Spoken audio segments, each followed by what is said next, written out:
Hello and welcome. आप देख रहे हैं न्यूज 18 इंडिया। मैं हूं आपके साथ Pankaj Bhargava. Man in grey, cool, calm, handsome Rajiv Mishra.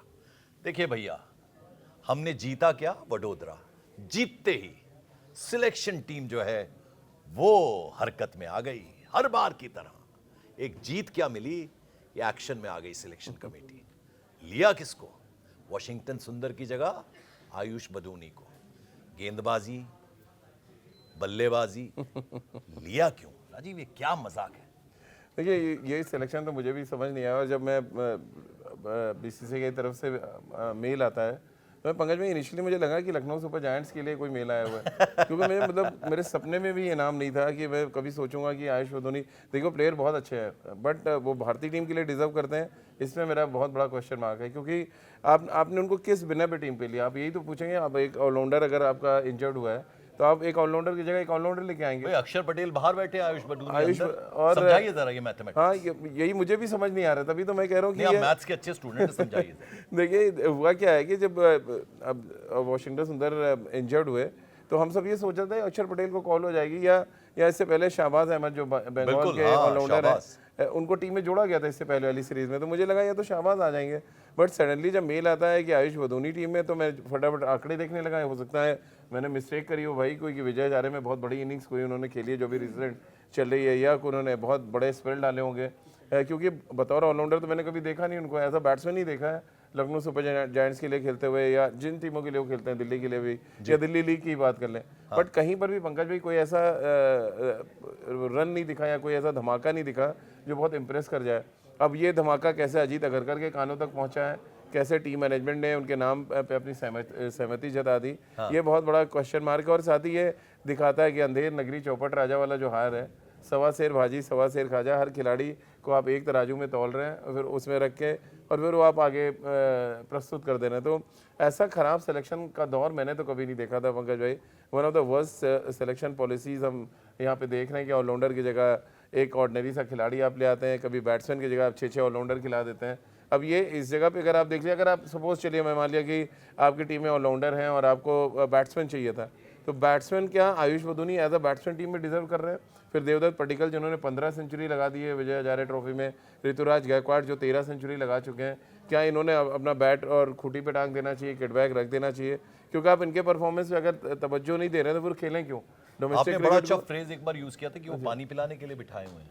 हाँ, तो ये अब तो पानी पिलाने के लिए भी नहीं रख रहे ना, 15 में नहीं रख रहे तो पानी पिलाने के लायक भी नहीं समझ रहे। तो बेचारे सिर्फ रन बना रहे डोमेस्टिक क्रिकेट में। तो अब आप सोचिए उन बैट्समैनों के दिल पे क्या बीती होगी पंकज भाई, जिन्होंने हजारों रन बना दिए डोमेस्टिक क्रिकेट में, और जब सिलेक्शन की बारी आती है तो फिर आप एक ऐसे खिलाड़ी को सिलेक्ट करते हैं जिसका कोई रिकॉर्ड ही नहीं है डोमेस्टिक क्रिकेट में। तो चलिए, ये तो रही सिलेक्शन कमेटी जिस तरह से कर रही है उसकी बात। एक और बात, हमारे कप्तान, फिर यहाँ हमारी सिलेक्शन कमेटी जो है, बोर्ड है, वो क्या कर रहा है समझ में नहीं आता। आप ये बताइए मुझे कि शुभमन गिल कप्तान, आपने पहले किसको खिला दिया? आपने पहले खिला दिया रविंद्र जडेजा को। नंबर डिसाइड नहीं कर पा रहे आप किसका? केएल राहुल का। वो कभी ओपनिंग करेंगे, कभी वो थर्ड नंबर पे आएंगे, वन डाउन आएंगे, उनका नंबर ही डिसाइड नहीं हो पा रहा। क्या एक जो बैट्समैन है, प्रॉपर बैट्समैन है, जिसने कितनी बार डिलीवर किया है देश के लिए, उसका आप नंबर ही डिसाइड नहीं कर पा रहे? ये ठीक है राजीव? देखिए इनका बस चले तो टॉप 4 जो सबसे सेटल्ड है इसमें आज की डेट में, ओडीआई टीमें, ओडीआई क्या तीनों फॉर्मेट में कोई सबसे सेटल्ड बैटिंग ऑर्डर है तो ओडीआई क्रिकेट में ओनली बिकॉज ऑफ कि रोहित और विराट है, और आप उनको टच नहीं कर सकते हैं। नहीं तो इनका बस चले तो वहाँ पर भी उलट फेर कर दें वो कि नहीं विराट अब 7वें नंबर पे जाएंगे, रोहित शर्मा अब 10वें नंबर पे जाएंगे, अब नीचे वाले तो हर्षित राणा से ओपन कराएंगे। जितनी हमने इंडियन क्रिकेट देखी है, वो जो नंबर डिसाइडेड थे हमारे भाई सीनियर्स के, बैटिंग वो रहते ऑर्डर थे। आपके टॉप 4 तो हमेशा फिक्स होते थे किसी भी फॉर्मेट में। आज ओडीआई क्रिकेट में आप क्यों मैच जीत रहे हैं? क्योंकि आपका रोहित, शुभमन गिल, नंबर 3 पे विराट, नंबर 4 पे श्रेयस अय्यर, ये आपका फिक्स है। और 5वें नंबर पे आपके केरॉल फिक्स होने चाहिए। 6ठे नंबर पे आपके हार्दिक टीम में होने चाहिए, जिनको आपने रखा ही नहीं है। आप ये कहते हो कि ओडीआई क्रिकेट में वो 10 ओवर नहीं डाल सकता। अरे भैया 4-4 ओवर जो फेंक रहे हैं उनको आपने टीम में रखा हुआ है क्योंकि आपके पसंदीदा खिलाड़ी है। और जो बड़ा मैच विनर है देश का नहीं पूरे वर्ल्ड का सबसे बड़ा मैच विनर में एक है व्हाइट बॉल क्रिकेट में, उसको आप कहते हो अरे वो बॉलिंग नहीं कर सकता। मेरा तो ये सवाल है कि आप हार्दिक पांड्या को क्यों नहीं लेके आ गए? अगर आपका इंजर्ड थे वॉशिंगटन सुंदर और आपको ऑलराउंडर चाहिए था, और 4 ओवर ही तो फेंकते हैं वॉशिंगटन सुंदर, तो हार्दिक पांड्या भी 4 ओवर फेंकते हैं T20 में। अब ले आते हैं, उनके आने से कम से कम आपकी बैटिंग तो मजबूत हो जाती है। अब बैटिंग से जो अभी मैच फंसा है आपका वडोदरा में, अगर हार्दिक पांड्या होता तो ये 5 ओवर पहले मैच खत्म हो जाता। और ये बैटिंग ऑर्डर में जो उठा पटक आपने की कि जडेजा को ऊपर खिला दिया, फिर हर्षित राणा भी ऊपर आ गए आपके वॉशिंगटन सुंदर, तो चलिए इंजर्ड थे, उनके बारे में क्या ही कहें।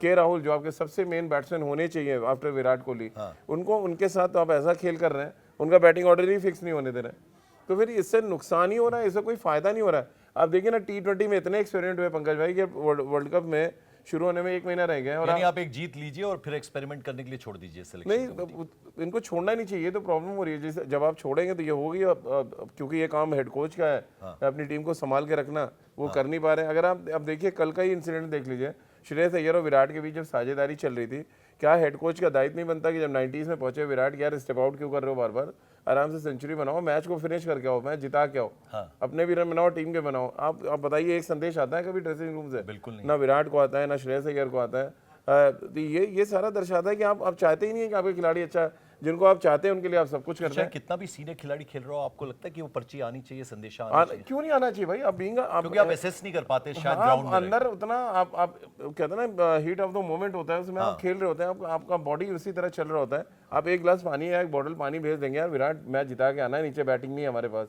है ना, तो वो 100 भी बनाता विराट और आपको मैच जिता के लाता है 5 ओवर पहले। वो इतना, मैंने तो पहली बार विराट कोहली को ऐसे आउट होते देखा इस तरह के शॉट्स के साथ कि 90s में है और ऐसा शॉट वो खेले।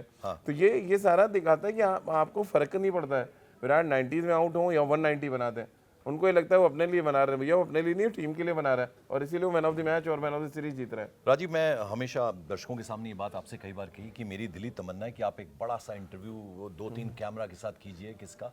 सर रविंद्र जडेजा का। लेकिन अब आपको लगता है innings are over for him? क्योंकि जिस तरह का प्रदर्शन वो कर रहे हैं, मुझे लगता है कि उनकी गरिमा को, उनका जो कैलिबर है उसके साथ कहीं ना कहीं अन्याय वो कर रहे हैं। क्या लगता है आपको now the things are over for? मुझे लग रहा है वाइट बॉल क्रिकेट में स्पेशली अब T20 वो छोड़ ही चुके हैं, वाइट और ODI क्रिकेट में मुझे नहीं लग रहा वो मैच कर पा रहे हैं अब चीज़ों को, क्योंकि उनको एक प्रेशर भी है कि अक्षर पटेल उनकी वजह से बाहर बैठे हैं। और अक्षर पटेल आज के डेट में स्पिन ऑलराउंडर्स में अगर आप जाएँ तो आपके देश का नंबर 1 ऑलराउंडर है, जो बैटिंग अच्छी करते हैं, फील्डर कमाल के हैं, और उनका बॉलिंग, आपका इकोनॉमी रेट देख लीजिए, ज़मीन आसमान का फ़र्क है। तो जब इस तरह का प्रेशर क्रिएट होता है तो वो आपके शॉट्स देखिए, आप उनके शॉट्स लग रहे हैं बैटिंग में, बॉलिंग में भी अगर आप देखें विकेट नहीं मिल रही है। साउथ अफ्रीका के खिलाफ 3 मैच खेले 1 विकेट है, अभी इस मैच में देख लीजिए कोई विकेट नहीं मिला है। तो जब विकेटें मिलना बंद हो जाए, रन आपसे नहीं आ रहे हैं, तो फिर एक चीज़ तो समझ लेना चाहिए कि उस फॉर्मेट में जो चीज़ें हैं वो आपसे आगे निकल गई, आप थोड़ा पीछे रह गए। तो ये मुझे लग रहा है ये आखिरी ODI सीरीज हो सकती है रविंद्र जडेजा की, क्योंकि अगली सीरीज आप इंग्लैंड में खेलेंगे और फॉर श्योर वहाँ पे आपकी जो बेस्ट साइड है वो जाएगी, जिसमें अक्षर पटेल होंगे, रविंद्र जडेजा का होना बहुत मुश्किल है। और मैंने एक चीज़ और बहुत बारीकी से नोट किया, वो ये किया कि नेचुरल गेम नहीं खेली शुभमन गिल ने। 50 मारे उन्होंने, लेकिन मुझे लगता है अंडर प्रेशर थे वो, और वो साफ ग्राउंड पे नजर आ रहा था। मैं ठीक हूँ जब ये बात कह रहा हूँ? हाँ, बट मुझे अच्छा लगा कि उन्होंने टाइम बिताया क्रीज में, हालांकि वो इंजरी एक बड़ी प्रॉब्लम है, फिर उनको बैक में इंजरी हुई थी, 10-12 मिनट खेल रुका, बट वो अच्छा था कि उन्होंने 70-71 गेंदें खेली। उसका फायदा क्या हुआ, उन्होंने एक लंबे अरसे के बाद अपना अर्धशतक लगाया और कुछ अच्छे शॉट्स भी खेले जो बड़े इंप्रेसिव थे। देखिए शुभमन गिल का फॉर्म में होना बहुत ज़रूरी है, क्योंकि वो top of the order batting करते हैं और वो जो प्रेशर रिलीज करते हैं कभी कभी, यानी कि सपोज किसी रोहित का अच्छा दिन नहीं है या विराट का अच्छा दिन नहीं है, तो शुभमन जिस तरह के स्ट्रोक प्लेयर है वो प्रेशर को ख़त्म कर सकते हैं। तो उनके मुझे लग रहा है जो 50 रन ठीक है according to the Shubman Gill, जो उन्होंने स्टैंडर्ड सेट किया नहीं थे, बट वो बड़े क्रूशियल, उनके करियर के बहुत क्रूशियल 51 रन थे, मुझे लग रहा है जो बहुत काम आएंगे। सिलेक्टर्स पे मैं एक बार फिर लौटना चाहूँगा, क्या आपको लगता है वो बाज नहीं आ रहे हैं? कुछ ना कुछ वो एक जीत चाहिए होती है, जीत के बाद वो फिर से बहुत वल्नरेबल। देखिए 2 चीज़ें, एक तो बॉलिंग का सिलेक्शन मुझे समझ नहीं आया। आपका पेस बॉलर जो है बिल्कुल कहते हैं ना टूथलेस थे, तो कोई धार ही नहीं थी उनकी गेंदबाजी में। पहले 10 ओवर में तो लग रहा था कि बहुत इजीली जो है न्यूजीलैंड आपके हाथ से मैच लेके गई। 117 रन की पार्टनरशिप कर दी ओपनर्स ने। अब यही शमी और जसप्रीत बुमराह अगर खेल रहे हो तो आप मतलब आपके जो विकेट लेने के, ऐसा नहीं है कि वो गारंटी है, बट चांसेस वो बढ़ा देते हैं, क्योंकि जिस एरिया में वो गेंद करते हैं, और लेफ्ट हैंडर्स के खिलाफ तो उनका रिकॉर्ड कमाल का है, वो चाहे शमी हो या जसप्रीत बुमराह हो। तो आपको शमी मुझे लग रहा है इस सीरीज़ में खिलाना चाहिए था। शमी के साथ आप इन बॉलर्स को लेके चलते तो एक पता चलता है कि शमी और इनमें क्या फ़र्क है। अभी तो आप अपनी डफली अपना राग है, बरदूनी को ले आए हैं, बरदूनी में भी खिला भी दें आप मैच, आप क्या आते हैं भाई, आप कुछ नहीं कर सकते हैं। तो ये सारी चीज़ें कहीं ना कहीं सवाल तो खड़े करती है, और सवाल हम लोग लगातार खड़े कर रहे हैं, और हम लोग बोल ही सकते हैं। बिल्कुल, और ये मैच जीतने में हमारी दादागिरी नहीं दिखनी चाहिए, क्योंकि ये टीम जो लेके आई है न्यूजीलैंड, ये टीम जो है वो उस वैसे वाले खिलाड़ी लेके भी नहीं आई है। नहीं, बी टीम है उनकी, वो भी उस प्रोसेस से चल रहे हैं जहाँ पे उनको अपने मेन खिलाड़ियों को T20 वर्ल्ड कप के लिए उन्होंने बचा के रखा हुआ है। तो ये इनमें जितने खिलाड़ी आप देखिए, किसी के पास 7 मैच का एक्सपीरियंस है, किसी के पास 3 मैच का है कोई बहुत एक्सपीरियंस साइड नहीं है न्यूजीलैंड की, और उन्होंने आपको फाइट दे दी है। कोई बड़ी बात नहीं, आपको राजकोट में हराए भी, जिस तरह की टीम वो लेके आए। देखिए न्यूजीलैंड के साथ एक तो बड़ी प्लस पॉइंट है कि वो 20-25 रन फील्डिंग में बचाते हैं, और उनका अप्रोच जो है ना हमेशा फाइटिंग अप्रोच होता है, वो टिल द लास्ट बॉल आपसे लड़ेंगे। तो यही तो एक बड़ा फर्क डालता है हिंदुस्तान और न्यूजीलैंड जैसी टीमों के बीच में। तो न्यूजीलैंड अच्छा, मतलब उनकी बी टीम अगर आपको इतना फाइट दे रही है, आपका पूरे स्टार्स के साथ खेले जिसमें एक जसप्रीत बुमराह ही नहीं थे। हाँ, तो अब ज़रा ये बता दीजिए आखिर में कि वडोदरा हमने जीत लिया, अब राजकोट में मुकाबला अगला है, तो जिस तरह का प्रदर्शन हमारा रहा है कि आपको लगता है कि फाइट देने लायक हमारी टीम है, या कुछ गड़बड़ाएगा मामला जिस तरह से अब आयुष बदूनी की एंट्री हुई है? नहीं, आयुष बदूनी आया तो है, लेकिन प्लेइंग 11 में अब देखते हैं, बड़ा इंटरेस्टिंग होगा कि उनको खिलाया जाता है या नहीं, क्योंकि बाहर आपके पास कुछ अच्छे बैट्समैन और बैठे हुए हैं। लेकिन अब वो सब कुछ डिपेंड करता है, देखिए टीम मैनेजमेंट पे। अगर वो लेके आए आयुष बदूनी को, क्यों लाए वही जानते हैं, क्योंकि हम लोग जितनी क्रिकेट जानते हैं हमारे समझ में तो आया नहीं है। तो आयुष बदूनी टीम में आ तो गए हैं, अब प्लेइंग 11 में खेलना ना खेलना उनके ऊपर है। बट ये है कि अच्छी सीरीज होगी पंकज भाई, मतलब ये है कि क्लोज मैचेस होंगे, वो चाहे 3-0 भी हो जाए या 2-1 हो जाए, बट एक अच्छी सीरीज होगी। एज तो अभी भी भारत को है, बिल्कुल एज भारत को है, जैसा राजीव कह रहे हैं, लेकिन कहीं ना कहीं सबक सीखना चाहिए, सेलेक्टर्स को ध्यान देना चाहिए कि किस खिलाड़ी की एंट्री हो रही है।